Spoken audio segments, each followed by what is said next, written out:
Verification শুরু হতে চলেছে কৃষক বন্ধু প্রকল্পের।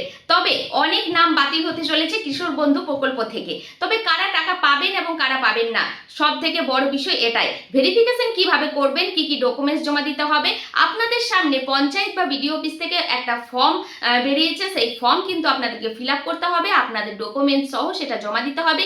ভেরিফিকেশন চলবে আগামী কাল থেকে, মানে 7 তারিখ থেকে 24 তারিখ পর্যন্ত। তো এই ভেরিফিকেশনে কিন্তু অনেকের নাম বাতিল হতে পারে। তো চলুন আজকে জেনে নেব যে কিভাবে ভেরিফিকেশন হবে, আপনারা যারা কৃষক বন্ধুর টাকা পেতেন তারা পাবেন কিনা, বা বাড়ির কতজন এই টাকা পেতে পারেন। যারা ইউটিউব থেকে দেখছেন চ্যানেলটাকে সাবস্ক্রাইব করবেন এরকম টাটকা তাজা আপডেট পাওয়ার জন্য, আর ফেসবুক থেকে দেখে রাখলে ফলো করে যুক্ত থাকবেন। তো বন্ধুরা, কৃষক বন্ধুর বিজ্ঞপ্তি জারি হয়ে গেছে। সরকার থেকে একটা নোটিশ জারি হয়েছে, যে নোটিশে কিন্তু পরিষ্কার লেখা আছে যে কৃষক বন্ধু প্রকল্পে অনেকগুলো শর্ত দেওয়া আছে, যে কি কি ডকুমেন্টস লাগবে, কারা পাবে কারা পাবে না, সমস্ত বিষয় নিয়ে আজকে আলোচনা করব। তো চলুন একবার দেখে নিই যে কৃষক বন্ধু তালিকাতে যারা যারা আছে তারা কিভাবে ভেরিফিকেশন হবে, বা আগে যারা টাকা পেয়েছেন তারা পাবেন কিনা, সমস্ত বিষয় নিয়ে আজকে ভিডিওটা আলোচনা করব।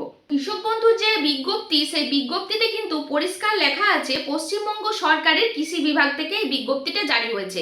এখানে কিন্তু 3 তারিখে বিজ্ঞপ্তিটা জারি হয়েছিল, মানে 3 তারিখে নোটিশ এসেছিল নবান্ন থেকে। তো এখানে কি লেখা আছে দেখুন, যে বিষয় হচ্ছে কৃষক বন্ধুর যে যাচাইকরণ, সেই সুবিধাভোগীদের জন্য যাচাইকরণ। তো নাম্বার 1-এ লেখা আছে দেখুন, কৃষক বন্ধু নতুন কেবিএন প্রকল্পের অধীনে শুধুমাত্র যোগ্য সুবিধাভোগী কৃষকদেরই যেন আর্থিক সহায়তা প্রদান করা হয়, তা নিশ্চিত করার জন্য লক্ষ্য পশ্চিমবঙ্গ সরকার নিম্নলিখিত পদ্ধতির এই প্রকল্পের সময় বিদ্যমান সমস্ত বিদ্যমান সুবিধাভোগীদের একটা ব্যাপক যাচাই এবং যৌতুকীকরণ প্রক্রিয়া হাতে নেওয়ার সিদ্ধান্ত নিয়েছে। মানে কৃষক বন্ধু প্রকল্পের অধীনে যারা সুবিধাভোগী কৃষকদের আর্থিক সহায়তা প্রদান করা হয়, তাদের কিন্তু যাচাইকরণ হবে, এবং সেই যাচাইকরণের জন্য কিন্তু কিছু পদ্ধতি নেওয়া হয়েছে। তো কি কি পদ্ধতি জেনে নিই। 1 নাম্বার হচ্ছে, কৃষক বন্ধু প্রকল্পের আওতাধীন সুবিধাভোগীদের রেকর্ড পিএম কিষাণ ডাটাবেসের সাথে মেলানো হবে, যাতে সাধারণ সুবিধাভোগীদের শনাক্ত করা যায়, এবং যেসব যোগ্য কৃষক এখনো পিএম কিষাণ প্রকল্পের আওতায় আছেন তালিকাভুক্তি সহজতর করা হয়। এই পিএম কিষাণ ডাটাবেসটি কেবি পোর্টালে চিহ্নিত করা হবে। তো 2 নাম্বার দেখুন, কৃষক বন্ধু ডাটাবেসের মাঠ পরিযায় যাচাইয়ের সময় নির্ধারিত ফসলে বিস্তারিত অনুসন্ধান করে অন্যান্য তথ্যের পাশাপাশি সুবিধাভোগী এবং তার বা তারা জীবনসঙ্গীর বিবরণ, যেন ব্যাংক অ্যাকাউন্ট, আধার কার্ড নম্বর, এপিক নম্বর এবং সুবিধাভোগীর জমির বিবরণ সংগ্রহ করতে হবে। মানে আপনাদের শুধুমাত্র যে পায় তার বলে নয়, তা স্বামী স্ত্রী মানে দুজনেরই কিন্তু ভোটার কার্ড, আধার কার্ড, এপিক নাম্বার ভোটার কার্ডের, এবং কৃষিকাজের জমির বিবরণ মানে জমির কাগজপত্র, এইসব নিয়ে আপনাদেরকে কিন্তু ভেরিফিকেশন করতে হবে। ঠিক আছে, এখানে কিন্তু পরিষ্কার জানিয়ে দিয়েছে। কোনো সুবিধাভোগী কেন্দ্রের সরকারের, রাজ্য সরকারের সংবিদ্ধ সংস্থা, সরকারি উদ্যোগ, পঞ্চায়েত, পৌরসভা, স্থানীয় সংস্থা, সরকারি সাহায্য প্রাপ্ত শিক্ষা প্রতিষ্ঠান বা অনুরূপ কোনো প্রতিষ্ঠান থেকে নিয়মিত বেতন বা পেনশন গ্রহণকারী স্থায়ী কর্মচারী কিনা তা নির্ধারণ করার জন্য যাচাই করা হবে। মানে আপনার পরিবারে যদি কেউ সরকারি চাকরি করে, কেউ যদি পেনশন পায়, কেউ যদি ইনকাম ট্যাক্স দেয়, কেউ যদি এই যে পঞ্চায়েতের কোনো পোস্টে আছেন, যেমন আপনার প্রধান বা সভাপতি, বা যে কোনো পোস্টে যদি থাকে, স্থানীয় পঞ্চায়েত বা বিডিও অফিসে বা পৌরসভায় যদি কোনো রকম কোনো পোস্টে থাকে, তাহলে কিন্তু সেগুলো যাচাই করা হবে, এবং তারা কিন্তু সেই তালিকা থেকে বাদ যাবে। এই মানদণ্ডগুলি চিহ্নিত করা হবে এবং কেবি পোর্টালে যথাযথ চিহ্নিত করা হবে। 3 নাম্বার দেখুন, লিখেছে এসআইআর 2026 চলাকালীন মৃত স্থানান্তরিত তালিকা থেকে বাদ পড়া এবং অনুপস্থিত ভোটার হিসেবে চিহ্নিত সুবিধাভোগী খসড়া তালিকা প্রকাশের পর দ্বিতীয় তালিকায় বাদ পড়া এবং বিচার বিবেচনার পর বাদ পড়া সুবিধাভোগীদের চিহ্নিত করতে ভোটার স্লিপ বিতরণের সময় যাদের তালিকা থেকে বাদ পড়া এএসডিডি হিসেবে পাওয়া গেছে, তাদের চিহ্নিত করে কেবিএন পোর্টালে যথাযথ ফ্ল্যাগ করতে হবে।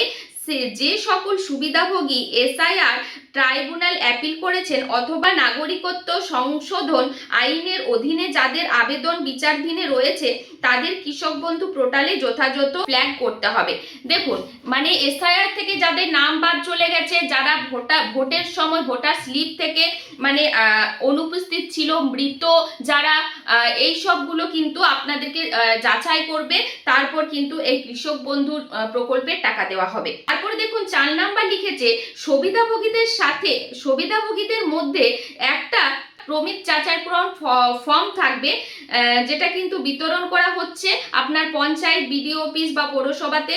যথাযথভাবে পূরণ করতে হবে সেই ফর্ম এবং সহায়ক নথিপত্র সুবিধাভোগীদের তাদের স্বামী স্ত্রীর আধার কার্ড, ভোটার কার্ড, ফটোকপি এবং সুবিধাভোগীর যে স্বামী স্ত্রীর এপিক নাম্বার, ক্রমিক নাম্বার, সমস্ত কিছু, সুবিধাভোগীর স্বামী স্ত্রীর অ্যাকাউন্ট নাম্বার, ব্যাংকের অ্যাকাউন্ট নাম্বার প্রাথমিক যাচাইকরণের সময় সংগ্রহ করা হবে এবং এটি অবশ্যই অন্যান্য ক্রমিক নম্বর দিয়ে স্বীকার করা হবে।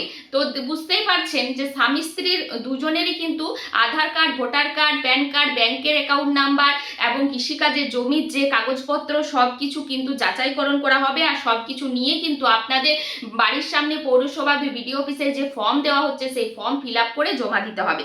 তারপরে দেখুন লিখেছে 5 নাম্বার, ভেরিফিকেশন সম্পূর্ণ বলে বিবেচিত, মানে আপনি যে একজন কৃষক বন্ধু প্রাপ্য যোগ্য মানুষ সেটা বিবেচিত করার জন্য আবেদনপত্রগুলি অনুমোদিত ব্যক্তি কৃতজ্ঞ যাচাই ক্ষেত্রে পোর্টালে আপলোড করা হবে।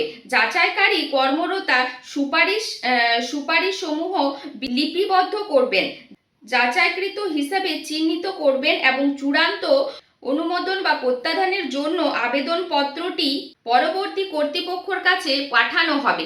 ব্লক বা জেলা প্রশাসকের নির্ধারিত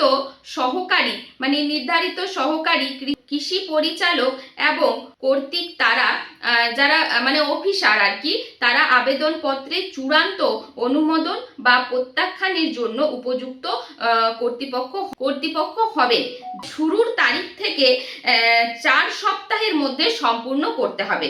তা আপনারা দেখুন 7 নাম্বার কি লিখেছে, মাঠ পর্যায়ে যাচাইকরণ সম্পূর্ণ হওয়ার পর সকল সুবিধাভোগীদের ব্যাকএন্ড যাচাইকরণের আওতায় আনা হবে, যার মধ্যে অন্তর্ভুক্ত হবে ডুপ্লিকেট যাচাই, মানে যারা ডুপ্লিকেট আছেন বা যাদের আধার বা এনপিআই যাচাই, আয়কর যাচাই মানে যারা ইনকাম ট্যাক্স দেয়, পিএম কিষাণ যারা পায় মানে যারা পিএম কিষাণ পাচ্ছে, সরকারি চাকরি করছে যারা এবং পেনশন পাচ্ছে যারা, তারা কিন্তু এই যে কৃষক বন্ধু প্রকল্প যদি আগে পেতেন এখন তারা পাবেন না।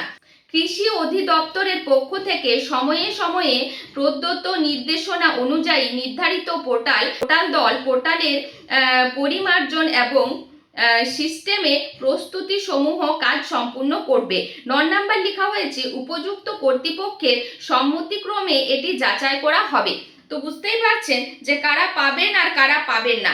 এখানে কিন্তু পরিষ্কার স্পষ্ট বলে দেওয়া হয়েছে যারা সরকারি চাকরি করে, যারা পেনশনভোগী, যারা ইনকাম ট্যাক্স দেন, যারা পিএম কিষাণ পাচ্ছেন, এই সব মেলানো হবে, যাচাই করা হবে। তারপর কিন্তু কৃষক বন্ধু প্রকল্প টাকা তাদেরকেই দেওয়া হবে যারা যোগ্য প্রমাণিত হবে। তো ভিডিওটা প্রচুর শেয়ার করে দেবেন। যারা কৃষক বন্ধু প্রকল্পের টাকা পাচ্ছিলেন তাদের জন্য খুশির খবর যে কৃষক বন্ধু প্রকল্প কিন্তু বন্ধ হচ্ছে না, কৃষক বন্ধু প্রকল্প কিন্তু চালু থাকছে। তো এই ছিল পুরো ভিডিওটা অবশ্যই প্রচুর শেয়ার করে জনস্বার্থে প্রচার করে দেবেন, মানুষের সুবিধা হবে।